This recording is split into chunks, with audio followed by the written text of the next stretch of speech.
पंढरपुरात चंद्रभागा नदीनं इशारा पातळी ओलांडून धोक्याच्या पातळीकडे आपली वाटचाल सुरू केली आहे। उजनी धरणातील सुमारे 1,25,000 तर वीर धरणातील 7,000 क्युसेक विसर्गामुळे चंद्रभागा नदी दुथडी भरून वाहत आहे।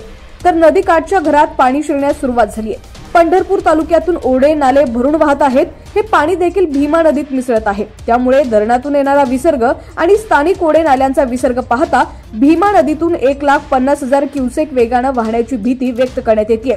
त्यामुळे पंढरपूर येथील संभाव्य पुराचा धोका वाढलाय।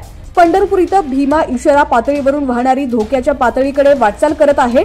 त्यामुळे चंद्रभागा वाळवंटातील भक्त पुंडलिक मंदिरासह इतर मंदिरं पुराच्या पाण्यात अर्धी बुडालेली आहेत। महाद्वार घाटाच्या पायऱ्यांवर पाणी आलंय। मंदिरांना पाण्याचा वेढा कायम आहे। कोल्हापूर पद्धतीचे बंधारेही पाण्याखाली गेले।